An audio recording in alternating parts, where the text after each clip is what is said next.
tonight, we're not talking about how to fight zombies in Minecraft.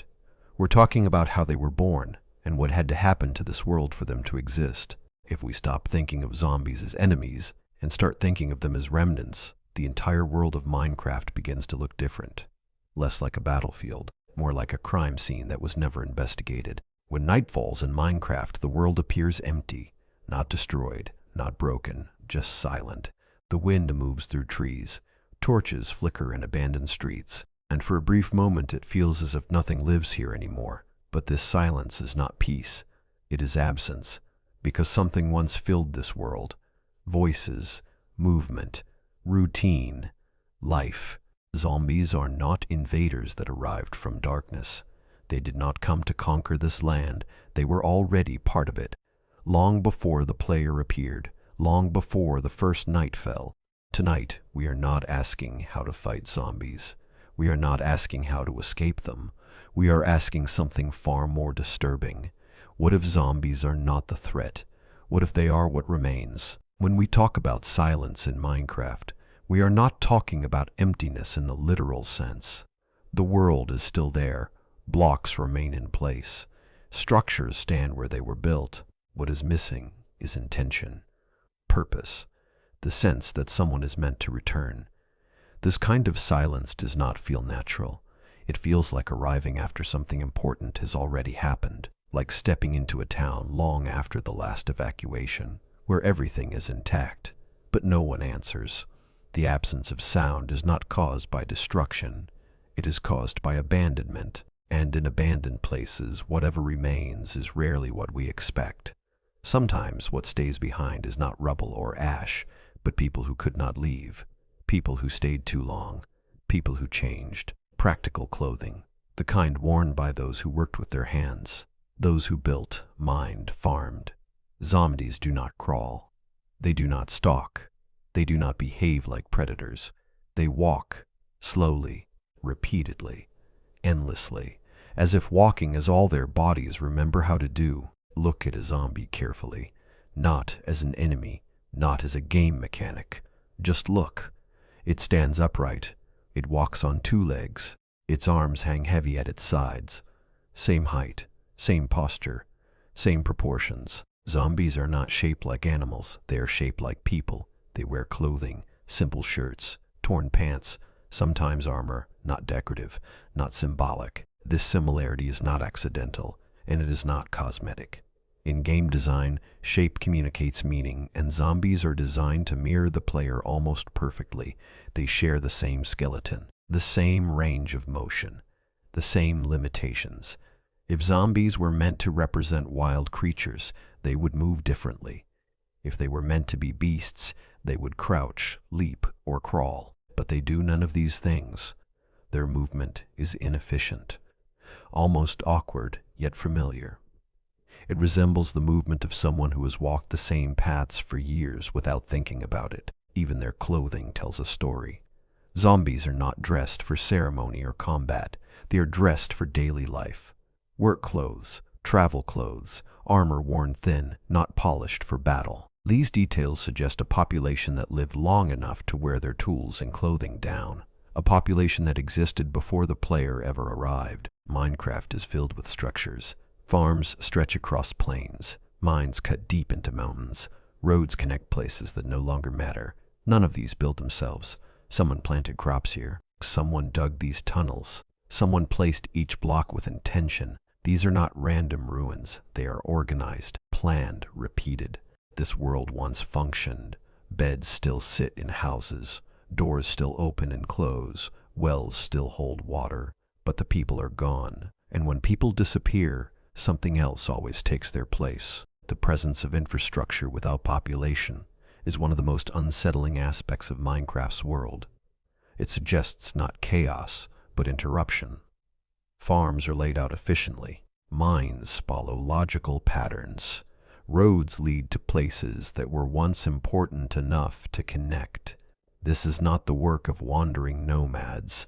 This is the work of a settled civilization. Someone planned for the future here. Someone expected these places to be used again tomorrow. Beds indicate routine. Doors indicate privacy. Wells indicate long-term survival. All the systems required for life are present. What is missing is the life itself. When a world retains its systems but loses its people, it does not reset. It decays. And decay does not erase what was there before. It distorts it. Zombies do not guard treasure. They do not defend territory. They wander through villages, through fields, through houses that no longer belong to anyone. They return to familiar places. They stand near doors. They gather in streets. This behavior makes no sense for monsters, but it makes perfect sense for memory. Zombies move through the world as if following routines that no longer exist. Paths walked 1,000 times. Homes returned to after work. Streets once filled with others just like them. They are not searching. They are remembering. Monsters usually protect something: food, territory, or dominance. Zombies do none of these. They do not react to valuable objects. They do not defend strategic positions. And they do not show any awareness of control over space. Instead, their movement feels habitual, predictable, almost ritualistic. They pass through the same areas night after night, even when nothing there can satisfy hunger or survival. This kind of behavior is closer to muscle memory than instinct. It resembles people repeating daily routines long after the original reason for those routines has disappeared. Returning to a doorway no one opens anymore, standing in a street where crowds once gathered, entering houses that no longer contain warmth or safety. If zombies were simply monsters, they would adapt, they would change, but they don't. They repeat, and repetition is not the sign of a predator. It is the sign of something trapped in the past. Something happened to this world. Not a war, not an invasion, because invasions leave centers, wars leave borders. Minecraft's ruins are everywhere. This was not destruction from outside. This was collapse from within. Slow, quiet, unstoppable. Whatever went wrong did not arrive suddenly. It spread, block by block, village by village. Those who escaped left nothing behind. Those who could not escape stayed, not alive, not dead. A collapse of this scale does not happen overnight. It does not arrive with explosions or clear moments of defeat. It spreads quietly, unnoticed at first, until it becomes impossible to stop. The uniformity of ruins across the world suggests that whatever caused the collapse affected everyone equally. There were no safe regions, no protected cities, no untouched zones. This was not a localized disaster. It was systemic. The absence of mass graves or visible battlefields points away from violence and toward failure, a failure of systems, of health, of coordination. People did not fall fighting. They faded. They disappeared from daily life one by one until normal activity simply stopped. And when enough people disappear, the world does not end. Zombies do not rush at first. They approach, they stop, they look, as if trying to understand what they are seeing. They are drawn to the player, not because the player is prey, but because the player is familiar. Same height, same movement, same silhouette. The player moves the way they once did, and something inside them responds, not aggression, recognition. This moment of hesitation is one of the most important details in zombie behavior. If zombies were driven purely by hunger or aggression, there would be no pause. But they pause. They face the player directly, often standing still, as if attempting to process what they are seeing. This is not how animals behave. It is how people behave when confronted with something unexpected. The player represents motion with purpose, controlled movement, intentional direction. In other words, the player moves like the world once moved. This similarity may be what draws zombies forward, not as hunters, but as echoes responding to something familiar. They do not recognize the player consciously, but their bodies react anyway, pulled toward a pattern they once belonged to. Count them. Zombies appear every night, everywhere. Villages have a few survivors, a handful hiding behind doors. But the open world belongs to the undead. They are not the minority. They are the population. Minecraft is not a world overrun by zombies. It is a world inherited by them. The living are rare. The dead are everywhere. Numbers tell stories that individuals cannot. and the numbers in Minecraft are impossible to ignore. Zombies spawn across every biome every night, with a consistency that suggests permanence rather than invasion. Villagers exist in small, isolated pockets, protected by walls, iron golems, and artificial light. Their settlements feel defensive, temporary, and fragile. Zombies, on the other hand, require none of these protections. They roam freely across open land, forests, plains, and ruins, as if the world itself belongs to them. When one group needs fortifications to survive and the other does not, it becomes clear who the environment favors. This is not a balance between the living and the dead. It is an imbalance that has already been decided. Look at the scale. Wide plains filled with movement, forests where shadows never fully disappear, hills where silhouettes rise and fall each night. This is not chaos. This is aftermath. This is what remains when a civilization collapses completely. No leaders, no cities, no future. Only repetition, only routine. The true horror of this world is not found in close encounters, but in distance. When the camera pulls back and the scale becomes visible, the pattern reveals itself. Entire regions move at night, not in panic, not in disorder, but in slow, consistent motion. The same paths, the same routes, repeated endlessly. This kind of uniform behavior across such a large area does not come from chaos. It comes from systems that once worked and now operate without purpose.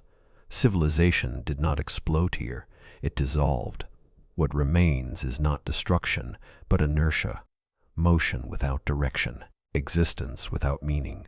Zombies are not random remnants. They are the physical continuation of a world that no longer knows how to stop. The player is not the hero of the story. You arrive alone, with no memory of the world before. You do not rebuild society. You do not restore what was lost. You explore, like an archaeologist, like a witness. You walk through consequences. Zombies do not chase you because you matter. They follow you because you are late to the collapse, late to the end. The role of the player in Minecraft is often misunderstood. You are not a savior sent to fix a broken world. You arrive with no context, no allies, and no responsibility toward what existed before. Your actions are reactive, not restorative. You adapt to the environment rather than changing it at a systemic level. You mine, build, and survive, but you do not repopulate the world. You do not reconnect broken societies or restore lost systems. In this sense, the player functions more like an observer than a participant in history. Zombies are not drawn to you because you are powerful. They are drawn to you because you represent movement with purpose in a world where purpose has vanished. You are not the beginning of a new era. You are evidence that the old one ended. Zombies are not attacking the future. They are repeating the past. Every night they rise again, not as an army, not as a threat, but as what is left. Minecraft does not tell you the story directly. It never needs to. The evidence is everywhere. In the ruins, in the silence, in the way zombies walk through empty streets. You were never meant to save this world. You were meant to survive it. When you view zombies through this lens, their presence becomes less like an obstacle and more like a warning. They are not here to stop progress. They are here to show what happens when progress ends. The world of Minecraft is not frozen in time. It is moving forward without direction, carried by habits that no longer serve any purpose. Zombies are part of that motion. They rise every night, not because they are summoned, but because nothing ever replaced them. No new society emerged. No structure took control. The world simply continued with what it had left. Minecraft does not explain this in dialogue or cutscenes. It communicates it environmentally, through absence, repetition, and scale. Every ruined village, every empty road, every wandering zombie reinforces the same idea. This world did not collapse explosively. It faded, and the player exists inside that aftermath, not as a solution, but as a survivor navigating the long echo of a civilization that never recovered. Zombies are not the end of Minecraft's story. They are its evidence.